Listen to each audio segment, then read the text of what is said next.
Sit down, turn up the volume, and prepare for a reality check. You think the universe is full of horrifying monsters lurking in the dark? Wait until you hear what an advanced alien civilization considers a lethal, uncontainable nightmare, and why one human exchange student couldn't stop laughing at it. High above the azure clouds of Kepler Prime, the Interstellar Academy of Sciences stood as a testament to biological and engineering perfection. Within its crystalline halls, thousands of species converged to study the mysteries of the cosmos. Yet, inside Lecture Theater 4, the atmosphere was far from purely academic. A heavy, palpable dread hung over the multi-species student body. Professor Harrison Carter paced before the massive holographic projector at the front of the amphitheater. Despite his entirely Western moniker, a necessity of the phonetic translation implants issued to all Academy personnel, Carter was not human. He was a tall, slender being of avian descent, possessing sharp features, iridescent plumage beneath a tailored academic coat, and an inherently nervous disposition honed by a million years of his species being the hunted rather than the hunter. Today, he was concluding his senior-level seminar on xenobiological predation, a course specifically designed to teach civilized species how to identify and survive the universe's most dangerous fauna. Fear, Professor Carter stated, his voice carrying a slight synthesized echo through the acoustic dampeners, is not merely an emotion, it is a biological imperative. It is an evolutionary alarm bell that has kept our respective ancestors alive long enough to develop spaceflight, poetry, and quantum mechanics. He tapped a control on his podium, and a massive, complex chart materialized in the air, glowing with severe red and orange hues. Today, we are discussing auditory intimidation, the vocal terror scale. Across the known galaxy, apex predators rely on specific frequencies to paralyze their prey before the strike. Sub-audible infrasound to disorient the inner ear. High-frequency shrieks to overload the nervous system. We are going to analyze a recently declassified audio file obtained by a planetary survey drone on a Level 9 restricted deathworld. In the third row, Beulah Harper sat with her datapad glowing softly. Like Carter, her translated name belied her alien physiology. She belonged to a mammalian analog species known for their hypersensitive hearing and fragile bone structures. Beulah was a brilliant student, but she was visibly trembling. Her large, tufted ears swiveled back and forth, trying to catch every nuance of Carter's warning. A few rows behind Beulah, leaning back in a chair clearly not designed for his skeletal structure, was Alexander Cole. Alexander was an anomaly at the Academy. As an engineering student from Earth, a planet recently integrated into the interstellar community and widely regarded as a chaotic, terrifying mudball, he was only taking xenobiology to fulfill a generalized science credit required for his degree. He was currently balancing a stylus on his index finger, staring blankly at the ceiling, his mind drifting to the internship application he had just submitted to Boston Dynamics back on Earth. He missed terrestrial gravity. He missed real coffee. Most of all, he was deeply bored by the Academy's obsession with classifying every minor threat in the galaxy as an apocalyptic terror. "I must caution you all," Professor Carter announced, his tone shifting into grave seriousness. He initiated a sequence on his console, causing heavy acoustic shielding panels to slide over the lecture hall's doors. The ambient lighting dimmed to a clinical, sterile white. The entity you are about to hear is classified as an apex macro predator, though its exact size is heavily debated by the survey team. What is undisputed is its lethality. The drone recorded this creature engaging in a territorial display. Its vocalizations contain a terrifying duality. A low-frequency rumbling designed to liquefy the resolve of its prey, followed by an aggressive, high-decibel spike intended to stun the central nervous system. Beulah whimpered softly, adjusting her ocular lenses. Next to her, a reptilian student named Gregory tightened his grip on his desk, his scales turning a pale shade of gray in anticipation. "Medical drones are on standby outside the hall," Carter added gently. "If the frequency causes auditory hemorrhaging or triggers a paralytic shock response, remain in your seats. Do not attempt to flee, as sudden movements may exacerbate the physiological panic cascade." Alexander finally stopped balancing his stylus. He sat up, running a hand through his dark hair, genuinely curious for the first time all semester. Earth's classification as a deathworld was a running joke among his human peers, but he hadn't yet seen what the broader galaxy considered genuinely terrifying. He leaned forward, resting his chin on his hands, waiting for the horrifying roar of some alien leviathan. Carter took a deep breath, smoothing his plumage, and pressed the playback icon on the central console. Complete silence dominated the lecture hall for exactly 2 seconds. Then the sound began. It did not start with a roar. It began as a rhythmic, guttural vibration. Rrr, rumble, rrr, rumble, rrr, rumble. The sound was incredibly deep, an oscillating motor of flesh and air that seemed to bypass the students' eardrums and resonate directly within their chest cavities. Panic rippled through the amphitheater instantly. To the alien physiology, this was the acoustic signature of impending doom. It was the sound of a creature so large, so confident in its absolute supremacy, that it didn't even bother to mask its approach. The infrasonic qualities of the recording caused the water in the students' drinking containers to ripple violently. Beulah gasped, clapping her hands over her ears, tears welling in her large, sensitive eyes. Her heart rate monitor, visible on her uniform's lapel, began to flash a dangerous yellow. Gregory, the reptilian student, had completely frozen, his biological systems shutting down into a hardwired survival state of tonic immobility. Professor Carter stood behind his reinforced podium, his avian eyes darting nervously. "Note the oscillation," he shouted over the vibrating hum, trying to maintain his academic composure. The predator is practically vibrating the surrounding air to disorient the prey's spatial awareness. Then the recording shifted. The rhythmic rumbling cut off abruptly, replaced by a sharp, sudden intake of breath, followed immediately by an ear-piercing, demonic wail. Meow-o-o, meow-o-o, VMSSSSS. The screech was visceral, ending in a violent, wet hissing sound that crackled with raw, unadulterated aggression. It was the sound of a beast, promising absolute, bloody destruction. Half the class dropped to the floor.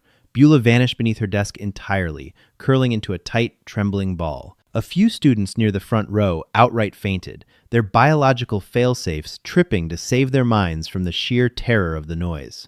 Carter staggered back, gripping the edge of the holographic table, his breathing shallow and rapid. He hurriedly slammed his hand down on the emergency stop button. The recording cut out. The silence that rushed back into the room was deafening, broken only by the whimpering of terrified alien students and the mechanical hum of the ventilation system. Carter leaned over the podium, panting. "Fascinating," he croaked, wiping a bead of sweat from his forehead. "Utterly horrifying, but fascinating.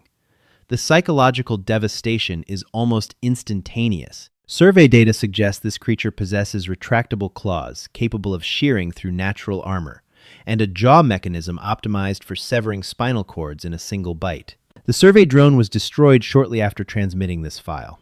We can only assume the beast detected its electromagnetic signature and eradicated it out of sheer malice. In the back row, a strange, suffocated sound echoed in the quiet room. Carter's head snapped up. His sharp eyes scanned the terrified faces of his students, eventually landing on the human in the back. Alexander Cole was slumped over his desk, his face buried in his arms. His shoulders were shaking violently. He was making a series of bizarre, rhythmic, gasping noises. "Mr. Cole," Carter barked, instantly concerned. "Are you experiencing a neurorespiratory failure? I warned you about the acoustic shock. Medical drones, deploy to sector." No, wait," Alexander choked out, raising one hand weakly into the air while keeping his face hidden. He took a massive, shuddering breath and slowly lifted his head. His face was bright red. Tears were streaming from his eyes. But he wasn't crying from terror. He was laughing. He was laughing so hard, no sound was coming out.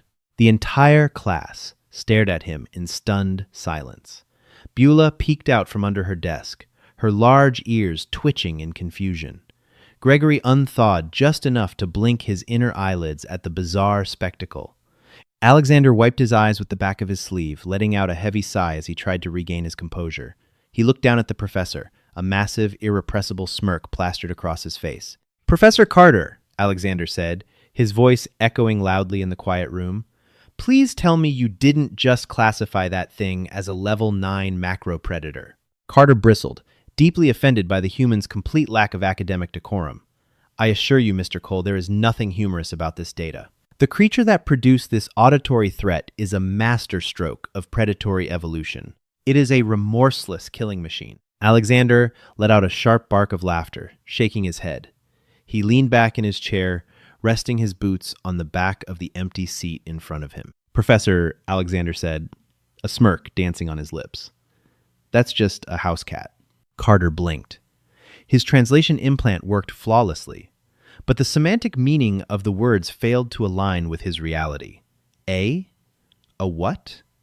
A house cat, Alexander repeated slowly, enunciating the words as if explaining a simple math problem to a child, scientifically known as Felis catus.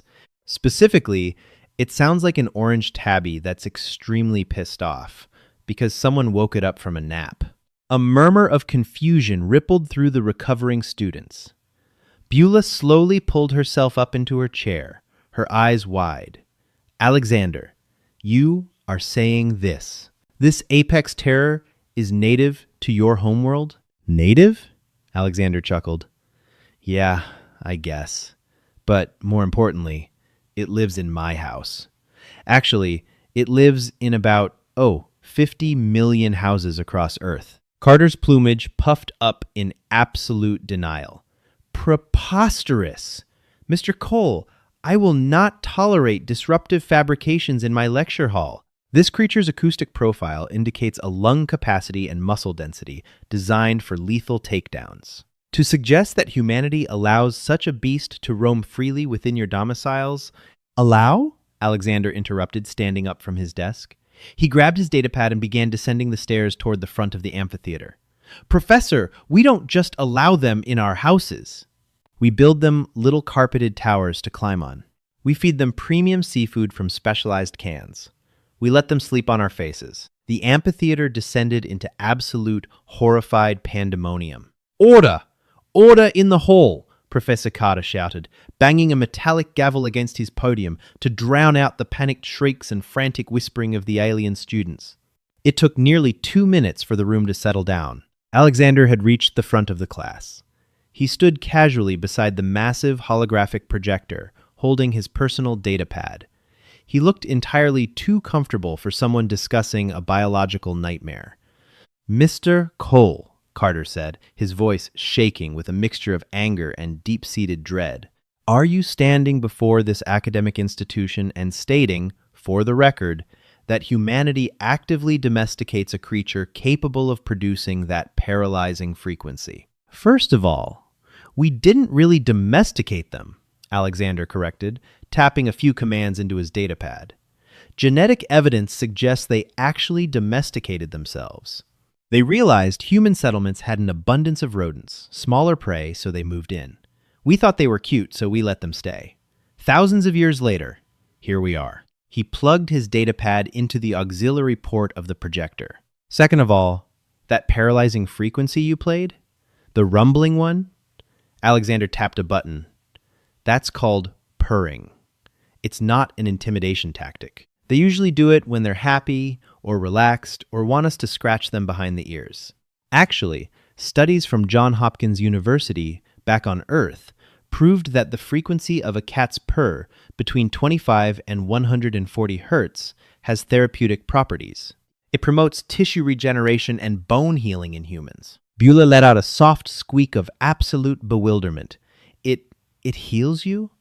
The predator uses its terror frequency to repair your biological damage? Symbiosis, Alexander said with a grin. We give them food and shelter. Their vibration keeps our bones strong. It's a win-win. Show us, demanded a harsh, synthesized voice from the doorway. The entire class turned. Standing at the entrance of the lecture hall was Inspector Arthur Pendleton. He was a high-ranking official from the Interstellar Quarantine Board, an imposing, heavily armored biped from a militaristic species known for their strict adherence to safety protocols. He had been auditing the university's curriculum, and clearly the commotion had drawn his attention. Pendleton marched down the aisle, his heavy boots clanking against the floor plates. If what you say is true, human, you are admitting to a Level 1 violation of the Interstellar Cohabitation Act. Harboring an apex predator within civilian zones is grounds for immediate planetary quarantine. Alexander rolled his eyes. Oh, relax, Inspector. It's an 8-pound furball, not a xenomorph. You want proof? Fine. Alexander bypassed the university's strict firewall with a few quick engineering tricks he'd learned during his freshman year, mirroring his personal photo gallery onto the massive 50-foot holographic screen at the front of the hall. The image flickered to life. The alien students gasped and leaned back in their chairs. On the screen was a high-definition video of Alexander's living room back in Colorado. Sitting in the middle of a plush rug was an orange tabby cat. It was aggressively grooming its own back leg, completely oblivious to the camera. Everyone, meet Barnaby, Alexander introduced, pointing casually at the 50-foot projection of the feline. Inspector Pendleton stared at the image, his specialized optical sensors scanning the creature's biology. Its forward-facing ocular cavities, binocular vision, optimized for depth perception and tracking fast-moving prey. And the musculature beneath that fur, it is entirely composed of fast-twitch fibers. Oh, absolutely, Alexander agreed enthusiastically, seemingly unaware of the inspector's rising panic. Barnaby's reaction time is roughly 20 to 70 milliseconds. For context, a human's reaction time is about 200 milliseconds. If Barnaby actually wanted to hurt me, he could swipe my eye out before my brain even registered that he moved. Professor Carter swayed on his feet, gripping the podium so hard his knuckles turned white. And the biological armaments? The survey drone reported retractable bone shears on its appendages. Alexander tapped the screen, skipping to the next video. It showed Barnaby playing with a feathered toy on a string, which Alexander's 8-year-old sister was dangling in the air. The cat leaped an astonishing 5 feet vertically, its paws splayed, revealing sharp, curved claws that caught the light, snatching the toy violently out of the air before landing silently on all fours. Several students screamed. Beulah covered her eyes, peeking only through her fingers. The claws, Alexander explained clinically, adopting the tone of a guest lecturer. Made of keratin. Kept razor-sharp because they retract into the paw when not in use, preventing them from dulling on the ground. They use them for climbing, gripping prey, and occasionally shredding our living room furniture when they get bored. Pendleton's translation collar buzzed with static as he tried to process the information. You allow your offspring to engage in mock combat. With a bioweapon that has a reaction time triple your own? It's called playing, Inspector, Alexander said, pulling up another slide. This one displayed a cross-section of a cat's skull provided by the Smithsonian Institution's zoology database. But wait, it gets better. You mentioned their bite force earlier, Professor? You were right. Their jaws are specifically evolved to slip between the vertebrae of their prey and sever the spinal cord in a single bite. Plus, their saliva is packed with bacteria, including Pastorella multocida. If a cat bites you deeply and you don't get antibiotics, the infection can cause severe sepsis within a day. Silence reigned in the room once more. It was a thick, suffocating silence.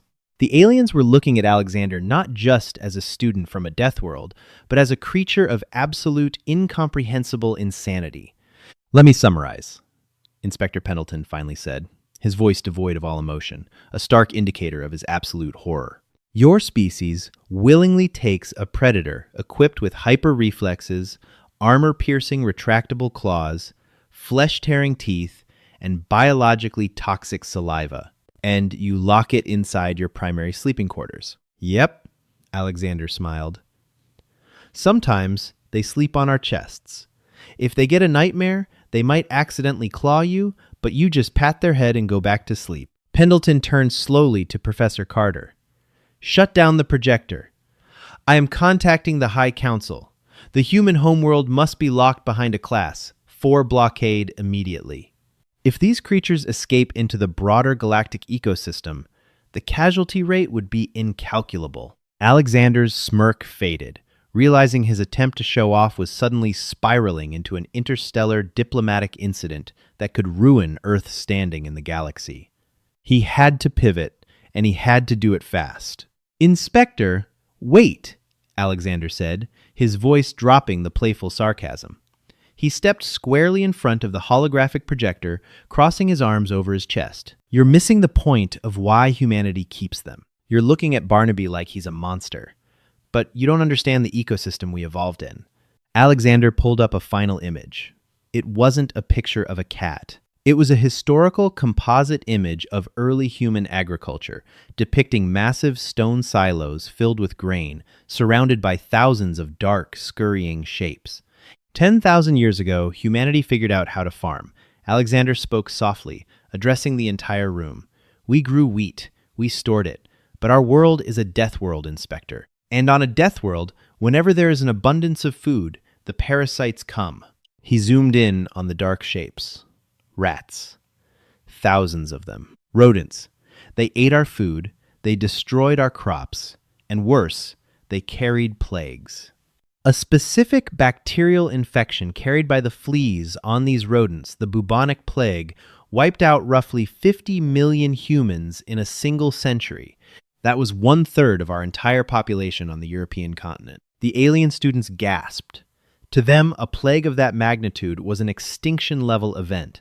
"We were dying," Alexander stated grimly, his eyes locking onto Pendleton's. "We were losing a war against a biological threat we couldn't even see properly, let alone fight. And then, out of the deserts, these horrifying predators walked into our settlements." Alexander pointed back to a picture of a wild feline sitting atop a grain silo, a dead rat hanging from its jaws. "The cats didn't hunt us. They hunted the things that were killing us. They guarded our food supplies, they killed the disease carriers, they patrolled our homes while we slept. They were an invasive species, sure, but they were our invasive species. We didn't conquer the cats, Inspector. We formed a military alliance with them." Alexander lowered his datapad, letting the image of the feline sentinel glow warmly in the darkened lecture hall.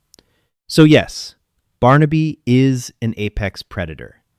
Yes, he's a highly evolved killing machine with toxic spit and razor blades in his hands. But he is also a decorated veteran of the human survival effort. They earned their spot on our couches. And if the interstellar community thinks they can quarantine Earth because we honor our ancient treaties with the animals that saved our species, well, I'd like to see you try and tell Barnaby he's not allowed to sleep on my bed." Silence settled heavily over Lecture Theater 4, thick enough to be cut with a standard-issue plasma cutter. The holographic image of the ancient feline sitting triumphantly atop a stone silo bathed the amphitheater in a soft, golden light. Inspector Arthur Pendleton stared at the projection, his armored chest heaving as his internal processors worked overtime to reconcile standard galactic safety protocols with the brutal, pragmatic logic of Earth's evolutionary history. His species, the Vexillians, had conquered their homeworld through methodical engineering and the eradication of all hostile fauna. The concept of inviting a lethal predator into one's inner sanctum to deal with a lesser threat was not just alien. It bordered on psychological insanity. "You speak of ancient history, human," Pendleton said, his synthesized voice dropping an octave, losing its sharp edge of authority and replacing it with genuine, cautious curiosity. "But the data Professor Carter presented is modern. You maintain this. This military alliance, even though your species has achieved spaceflight? Surely, your current agricultural and architectural technologies have rendered rodent infestations obsolete. Why keep the bioweapons in your sleeping quarters now?" Alexander leaned against the holographic projector, crossing his arms casually. "Because loyalty goes both ways, Inspector. You don't abandon your veterans when the war is over. Plus, the psychological benefits I mentioned earlier are documented fact. If you look at the research of Dr. John Bradshaw, an anthrozoologist from the University of Bristol back on Earth, his structural analysis of feline behavior proves something incredible. Cats don't view humans as their masters. They don't see us as a separate species ruling over them. Their neurochemical responses indicate they view us as a larger, slightly clumsy, and relatively hairless breed of fellow cats." Beulah Harper let out a tiny, high-pitched gasp from the third row. Her large ears twitched rapidly. "They think you are one of them? A giant, hairless apex predator?" "Exactly," Alexander smiled, pointing a finger at Beulah in affirmation. They bring us dead mice or toys because they think we're terrible hunters and they're trying to teach us how to survive. They groom us to show affection within the pack hierarchy.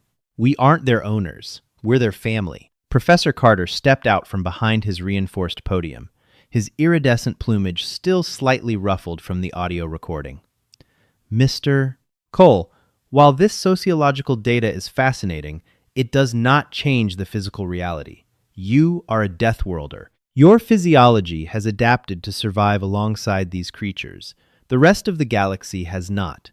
The Quarantine Board's primary directive is to prevent cross-contamination of Apex. A shrill, deafening klaxon suddenly ripped through the lecture hall, instantly drowning out Carter's lecture. The clinical white lights of the amphitheater flashed violently to a deep, pulsing crimson. The heavy acoustic shielding panels that had been closed for the audio demonstration locked into place with a series of heavy, magnetic thuds, sealing the doors completely. An automated, emotionless voice resonated from the ceiling speakers. Code Crimson. Code Crimson. Biological containment failure in Xenobiology Laboratory 3. An adult Xylothian spine crawler has breached its stasis pod. Level 4 lockdown initiated. All personnel remain in secured areas until armed security arrives. Panic did not slowly build in the room. It exploded instantly.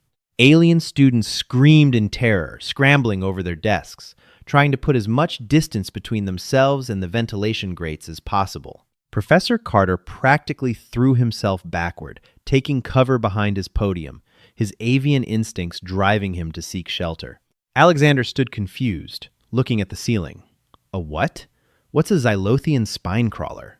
Pendleton drew a heavy, brutal-looking plasma sidearm from his hip holster, his optical sensors whirring as they scanned the ceiling. It is a silicon-based parasite from the outer rim, Pendleton barked, his voice tight with genuine fear. It possesses a neurotoxic stinger capable of paralyzing an adult Vexillion in seconds. It seeks out heat signatures to lay its larva. It is entirely resistant to standard energy barriers because of its crystalline exoskeleton. Get back, human! If it enters this room, standard reflexes will not be fast enough to stop it. Alexander frowned, realizing the gravity of the situation. He backed away from the projector, moving toward his desk where his heavy canvas messenger bag sat resting on the floor. Before he could reach it, the heavy metal grating of the primary ventilation shaft above the third row buckled. The bolts groaned under immense pressure, and with a sickening crunch, the grate gave way, crashing onto a desk just 2 feet away from Beulah Harper. Out of the dark shaft slithered a nightmare. The Xylothian spine crawler was nearly 3 feet long, resembling a heavily armored centipede made of jagged, obsidian-like glass. It had dozens of razor-sharp, multi-jointed legs that clicked horrifyingly against the floor plates. At its front, a pair of massive, wicked mandibles dripped with a glowing, corrosive green fluid. Beulah shrieked, paralyzed by terror, unable to move her legs as the creature locked its primary sensory organs directly onto her thermal signature. Pendleton raised his plasma pistol, his hands shaking slightly. Clear the line of fire. I cannot get a target lock. Its erratic movement algorithm is confusing my targeting sensors. The spine crawler hissed a wet, raspy sound and coiled its segmented body backward like a spring, preparing to launch itself directly at Beulah's face. Hey! Alexander shouted, diving toward his desk. He didn't grab a weapon. He grabbed his heavy canvas messenger bag. Under Section 4, Paragraph B of the Interstellar Medical Disability Act, exchange students from high-gravity deathworlds were permitted a singular biological emotional support organism to stave off the psychological deterioration caused by the sterile, hyper-regulated environment of space stations. Alexander had exploited that bureaucratic loophole to its absolute limit. He yanked the heavy zipper open. "Barnaby, you're up!" Alexander yelled, dumping the bag onto the floor. Out of the bag spilled a 12-pound, aggressively orange tabby cat. Barnaby hit the floor gracefully, instantly righting himself. He had been comfortably asleep in the climate-controlled carrier for the last 2 hours, and he looked incredibly annoyed at being rudely awakened. He stretched his front legs outward, extending his claws into the synthetic flooring with a soft scratching sound, and let out a long, jaw-cracking yawn that displayed his sharp canine teeth.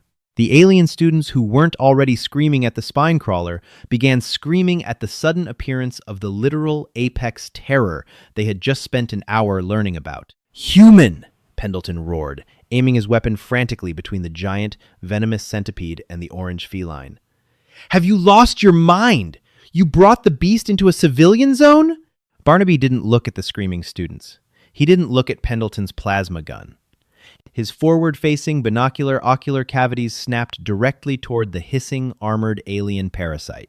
The Xylothian spine crawler registered the new thermal signature. Assessing the cat as an immediate threat, the parasite abandoned its strike on Beulah and whipped around, launching its 3-foot-long body through the air directly at Barnaby, its toxic mandibles snapping wide open to deliver a lethal dose of neurotoxin. Pendleton fired. The plasma bolt missed entirely, scorching the wall as the parasite moved too fast for the Vexillion to track. But it didn't move too fast for a deathworlder. To the alien students, the next 2 seconds were a blur of impossible physics. To Barnaby, it was Tuesday. The cat didn't retreat. He didn't even adopt a defensive posture. In a display of raw, terrifying, fast-twitch muscle superiority, Barnaby executed a vertical leap that defied the artificial gravity of the room. He twisted midair, a maneuver of perfect kinetic alignment. Whack!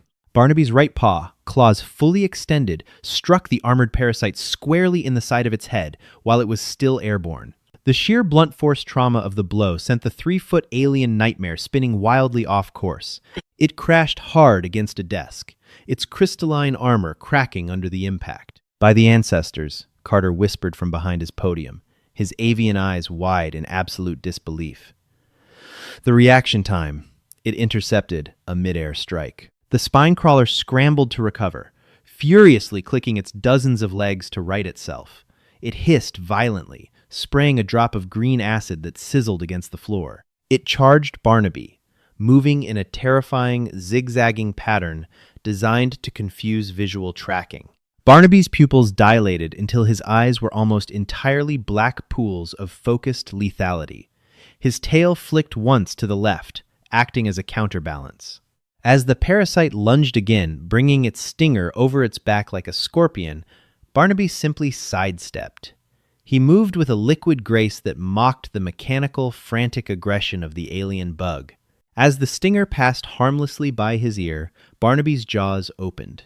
With surgical precision, the feline clamped his teeth down on the exact joint behind the creature's armored head, the biological equivalent of a spinal column. The crunch was loud enough to be heard over the station's blaring alarms.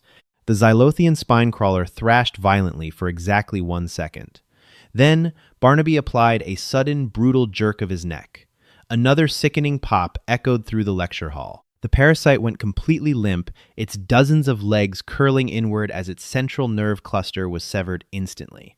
Complete, absolute silence slammed back into the room, broken only by the flashing crimson lights of the alarm system. Barnaby stood over the corpse of the lethal alien terror. He sniffed the shattered exoskeleton once, seemingly disgusted by the smell of silicon-based blood, and released the carcass from his jaws.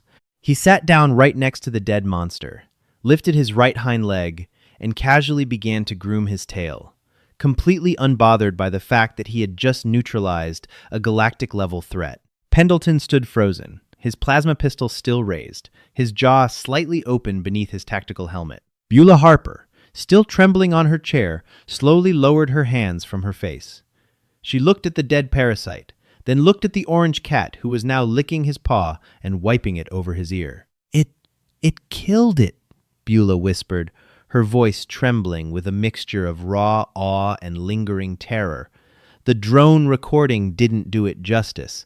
It just played with it. Alexander walked calmly over to the center of the room. He reached down and scratched Barnaby firmly behind the ears. "Good boy," Alexander cooed. Immediately, the sound began. Rumble, rumble, rumb, rumb, rumb. The deep, oscillating vibration filled the room. But this time, nobody fainted. Nobody dove under their desks. As the aliens listened to the low-frequency hum, they didn't hear the terrifying war drum of a merciless killer. They heard the engine of a protector. They heard the sound of an ancient alliance, a biological machine that had just saved their lives because it considered the human in the room to be family. Professor Carter slowly stood up, brushing off his academic coat. He adjusted his glasses, staring down at the orange tabby. Mr. Cole, did you illegally smuggle a level 9 macro predator onto an academic space station? Alexander pulled a laminated card from his pocket and held it up with a smug grin. Biological Emotional Support Organism, Professor. Officially registered and approved by the station's medical board. The paperwork is entirely airtight. Pendleton finally lowered his weapon, engaging the safety lock with a sharp click. He walked slowly down the stairs, his heavy boots making no sound against the absolute quiet of the student body. He stopped 3 feet away from Barnaby. Barnaby stopped purring, looked up at the towering, armored Vexillian inspector, and let out a soft, high-pitched noise. Meow. Pendleton stared at the creature for a long, calculating moment. Then, he reached to his tactical belt, unclipped his formal quarantine enforcement datapad, and accessed the primary biological threat registry of the Interstellar Council. Inspector? Carter asked nervously. What are you doing? Are you initiating the class 4 blockade on Earth? I am updating the registry, Pendleton said, his voice entirely serious. He typed rapidly into the glowing screen. Species. Felis catus. Threat level downgraded from level 9, Apex, Macro Predator. Upgraded to class. 1 Guardian Symbiote. Furthermore, I am recommending a mandate that all interstellar agricultural freighters be equipped with no less than 2 of these organisms to prevent parasitic boarding actions. Pendleton looked down at Alexander, giving the human a rare, respectful nod. You humans are chaotic, unpredictable, and frankly terrifying, Pendleton stated, sliding his datapad back into its holster. But your tactical logic is flawless. The alliance holds. Alexander grinned, bending down to scoop Barnaby into his arms. The cat immediately nestled his chin against Alexander's shoulder, continuing his rhythmic rumbling purr, vibrating gently against the human's chest. Yeah. Alexander laughed softly, turning to carry his cat back up the stairs toward his desk. The alliance holds. Come on, Barnaby, let's go get you some premium tuna. If you loved this story about the terrifying power of human alliances and the undisputed supremacy of house cats, don't forget to smash that like button. Share this video with your fellow sci-fi lovers, and subscribe to the channel for more epic HFY tales where humanity proves that we might be from a death world, but we bring the best pets to the stars. Hit the bell icon so you never miss an upload.